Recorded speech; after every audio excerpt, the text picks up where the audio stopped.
Harvard president apologizes for her disastrous testimony at anti-Semitism hearing. Words matter.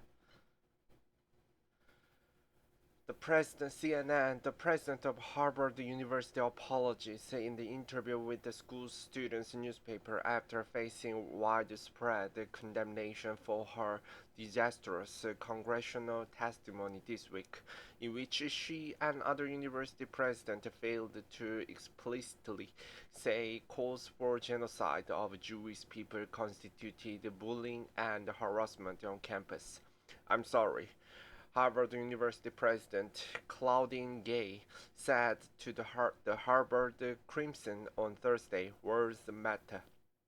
The apology came just days after Gay, the president of the University of Pennsylvania and the president of MIT, testified at the House committee hearing focused on anti-Semitism on campus to widespread criticism that they have not done enough to ensure the safety of Jewish students and others at their respective schools. Harvard, UPenn, and MIT have all come under the fire, along with other U.S. academic institutions, over perceived inaction against anti-Semitism on their campuses, especially in the wake of the October 7 Hamas terror attack on Israel and the subsequent war. At UPenn, for example, President Lisa McGill had been under pressure to resign for weeks as major donors and others say they have lost confidence in her ability to lose the school. Harvard is also among 14 colleges under investigation by the Department of Education for discrimination involving shared ancestry since the October attacks.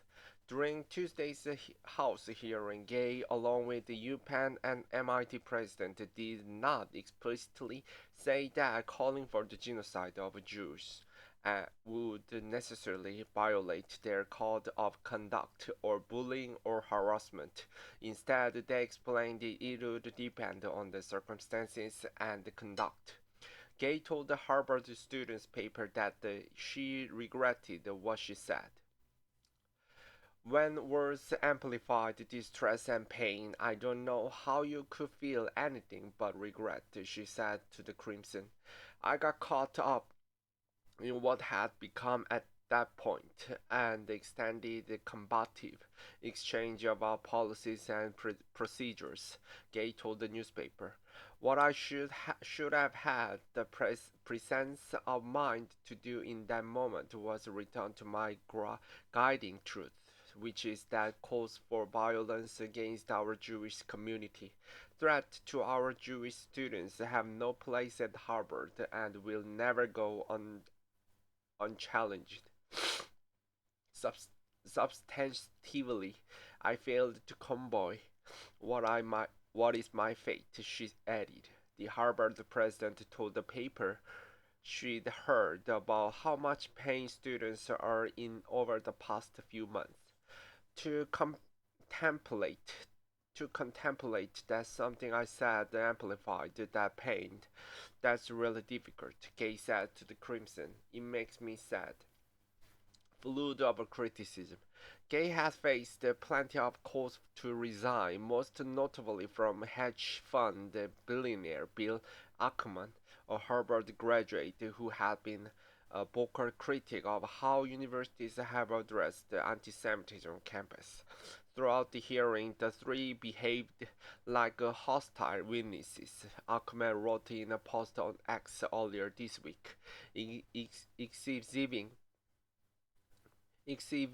exhibiting a profound disdain for the Congress with their smiles and smirks and their outright refusal to answer basic questions with a yes or no answer.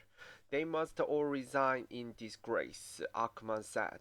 But the criticism from donors, politicians, alumni, and business leaders has been reserved mostly for UPenn's McGill, who appears most imminently at risk of losing her job.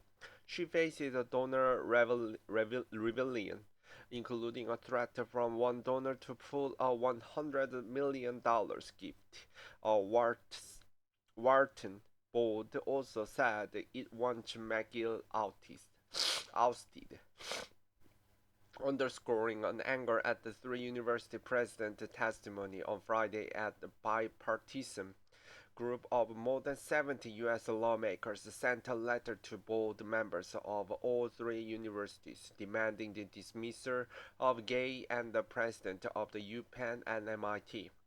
Given this moment of crisis, we demand that your boards immediately remove each of the three presidents from their positions and that you provide a actionable plan to ensure that Jewish and Israeli students, teachers, and faculty are safe on your campuses, the lawmakers wrote.